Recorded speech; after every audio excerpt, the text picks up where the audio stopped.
Happy New Year sa inyo guys. Happy New Year. Sobrang lamig dito sa amin. Kahit may init, malamig. Ang daming dubli-dubli ng damit. Nakakaloka. This year, pang 10 years ko dito. Ngayon ko palang naranasan yung sobrang lamig. Ngayon palang sobrang baba ng temperature nila dito sa Taiwan. Dati naman guys, hindi naman ganito. Sakto lang yung lamig nila dito. Lalo na dito sa area na to. Kung lalamig man every year is nasa Taipei lang yun. Dito sa area na to, sa south, wala. Hindi siya ganun kalamig. So, pakita ko sa inyo yung beans ko, guys. Anyway, nakaanin na ako dito sa 6 na puno. Nakaanin ako ng 5 kilo. Sobrang tipid. Alam nyo yun? Kasi bumibili ako. Ang mahal nito. 35 yung parang 1/4 lang niya. Or kunti pa nga lang yun. 35 na. So, naisipan kong magtanim. Ngayon, nagtanim naman ako. Hirap na hirap akong mag-ani. Kasi yung dami nga. Umani ako sa isang nakailang ani na ako. 3 ani pa lang ako. Pero yung naani ko na is nasa na. Ang dami na. Sobra. So, pakita ko sa inyo. Guys, oh. So, 6 lang siya na puno. Pero talagang sobrang dami niyang bunga. Yan, oh. Akala ko nga hindi ako makakapagpabunga nito. Tapos yung ko guys, yung aking cabbage na ani ko na din. Nakain na namin. And then yung celery, nakain na din namin yung iba. Yan, tumubo na ulit siya kasi hindi ko siya binunot. So, ayan. Aanihin ko yan kasi malalaki na. Ayoko nung sobrang laki kasi matigas.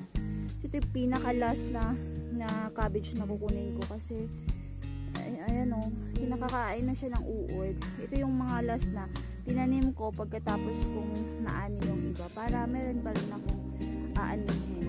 Ayun. Habang hindi pa natatapos yung winter. So, anihin ko din yung celery ko na yan kasi baka magtanda na hindi na masarap. Anihin ko lang siya guys and makita ko sa inyo kung gaano kadami.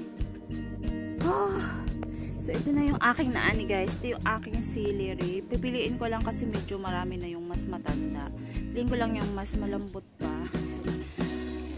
Ayan yung ipapakain ko sa aking chicken. Ito yung aking lettuce. Ayan. Tingnan nyo. 1 kilo. May 1 kilo kada ani. Yan. My goodness. Ang dami, diba? So, pinamimigay ko na lang talaga siya kasi hindi naman kayang ubusin sa bahay. Yan. So, ito. Matanda na. Hindi ko siya isasama. Papakain natin yan sa ating mga manok. Kasi, napansin ko gusto din nila ng vegetable. Ayan. Kainin natin yung aking manok na nangingitlog. Para mas dumami at masustansya ang kanyang egg. So, linisin ko lang to. And then, wait, makita ko sa inyo yung aking lettuce. Yung talong ko hindi pa namumunga. Walang tubig to. Hindi pa ako nakakapagdilig. Iigib ako ng tubig dun sa fish. Sa namin. Sa tagan? Sa parang fish pond yung sa koi. Nakukuha para sa Yan na lang yung natira sa aking lettuce. May red lettuce ako guys. Ayan. Ayan. Tapos yung aking talong, hindi pa siya namumunga. Pero may bulaklak na. Ito naman yung ko, parang, ang tag dito, papay tsai, kung tawagin nila dito. Yung malaking, parang bagyo pitsay sa atin. Yun yata tag doon eh. Bagyo pitsay. Hindi ko alam. Yan yun. 2 na lang yung natira kasi kinain na namin yung iba. 6 na piraso lang din binili ko niyan. Tapos yung talong ko namumulaklak na siya. Kunti na lang mamumunga na yan. So dyan sa cabbage ko, yan yung mga bagong bili kong cabbage kasi sayang yung space. Tapos yung sa likod niyan, ito yung siya guys kinakain sa itong tawag nila dito is tang-owa. Tang-owa ba? Ayan. Yan o. Tumubo na siya. Matubo na yan. Kasi maganda siya pagka sa shabu-shabu. Ito yung pinaka the best na na tag dito na vegetable sa shabu-shabu nila dito sa Taiwan. So ito yung aking last na binili. Pero ito yung malalaki. So ito syempre unang maaani ko. Yan.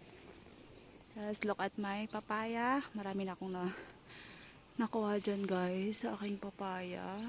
Yan. Sobrang tamis niya. Ito yung aking shallot. Shallots ko siya. Tapos dito sa area na to guys, nilagyan ko pa din yan kasi wala lang akong space. Nilagyan ko siya. Hindi muna ako nagtanim ng sili ngayon kasi nasisira yung sili ko. Tapos ito na yung aking last na nakita niya yan. Last na labanos. Yun. Sobrang lambot niyan, sobrang sarap. Yan ang aking gagawing sabaw. Oh my goodness. Okay. Tataniman ko dito pagka tumubo na yung mga yan, isi-separate ko yung mga vegetable na inano ko. Separate ko siya din. Itatanim ko siya dun sa extra na para mas maganda. Kinuhanan ko siya kasi nilagay ko sa itlog. Pero dapat hindi siya para lumaki yung kanyang laman. So, ayan lang yung tanim kong vegetable. Nandun sa yung kutsay ko. Hindi naman kailangan i-care mo yung kutsay lagi. Basta lagyan mo siya ng fertilizer. And then, water. Yun, din okay na. So, yan siya. Yung aking lettuce. Ano lang natin yung aking celery. Feeling ko nga, ang tanda na niya. Yusin ko lang po din. Pakain natin sa gansa. Ay, sa chicken ko.